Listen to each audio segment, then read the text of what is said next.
and maybe some examples of the past of how you've prioritized launching a new market, and then kind of creating like an internal playbook, so to speak, I guess, that you can replicate.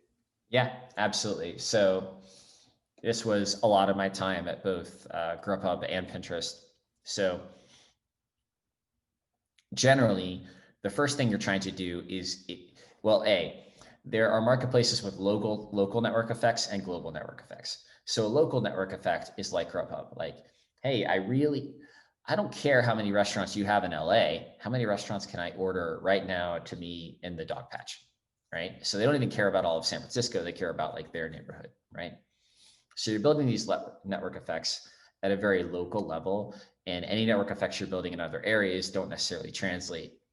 And then Uber is like maybe a less aggressive version of that, in that you do use Uber for travel as well as for local. So it's mostly a local network effects business, but there's some like global network effect kicker.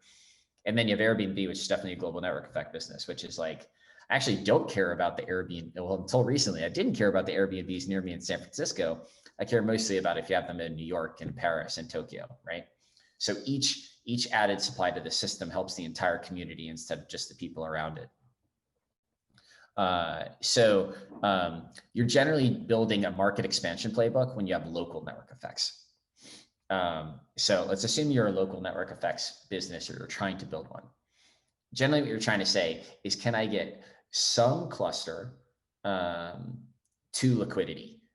Meaning both the supply side and the demand side are happy, and we're measuring that by them sticking around, by them transacting on the platform. And if you could do that, then you're trying to basically say, what did it take to get that? What were each concrete step that we had to do to get to the point that both the supply side and the demand side were happy in the same location? And generally, you don't want to be expanding until you've figured that out. So like for Grubhub, it's like, okay, what did all the things we do in Chicago to get to the point where there was liquidity and that market and the neighborhoods that we focused on in that market were sustainably growing? And then you're basically making a hypothesis of which of those were bespoke to Chicago and which of those are replicable for San Francisco, which of those are replicable for New York. And so in the case of like Grubhub, let's go into detail on a little bit what we did. Well, the first step is I made a spreadsheet of all the major metro areas in the United States, and then I graded them on the factors that would make them a good market for Grubhub at the time, like population density, number of delivery restaurants, number of searches on Google for delivery. And then that gave us a rank order list of which markets we even wanted to go after next, because you want to go after the easiest ones to make work. There are some exceptions to that rule, but generally that's how you want to do it. So that's like, okay, we've identified like New York is obviously the best delivery market in the United States. It just kills on every factor you would think about, but there's a strong competitor there in Seamless.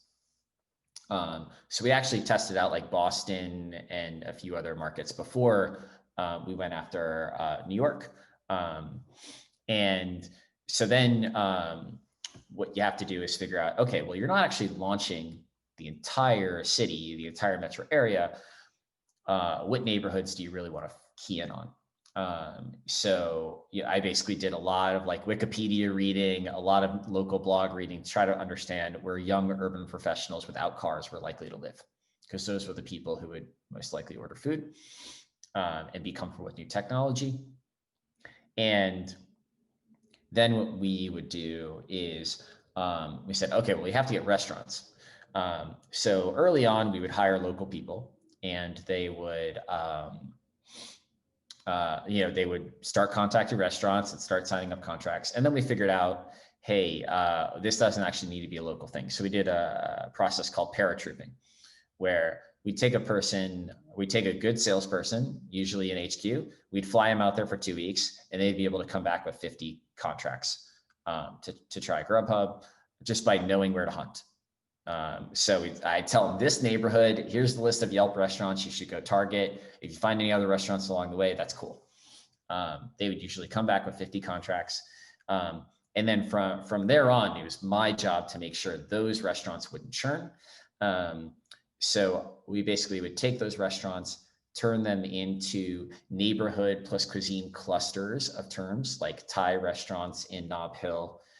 If we had enough of those, create an SEO landing page, start bidding on Google AdWords. And basically, we figured out that we had 4 months to get those restaurants orders before they would start turning, because they knew you're building up a new city. They have some patience, and they don't pay you when they're not getting orders. So they don't feel like they're missing their, like they're being charged. So basically, I had this lead time to get the demand side working if I was given 50 restaurants. And we replicated that in pretty much every city across the US. And then we had these tripwires of once we have enough users and once we have enough restaurants, we could start expanding into other things that are now ROI positive, like transit advertising, which was extremely ROI positive. And a bigger spends, more experiments at a city level, generically out of home, things like that. So, and look, it didn't always work. Like San Diego was a total dud because we didn't get the right restaurants when we launched. But pretty much every other time we were able to scale that playbook successfully. Pinterest is a little bit different version of that. It's more of a country level network effect you're trying to build. So basically just had to travel to a bunch of those countries and figure out why the core product wasn't working and make a bunch of core product changes to feel like the product was truly localized to every new user who joined. And that worked out really well also.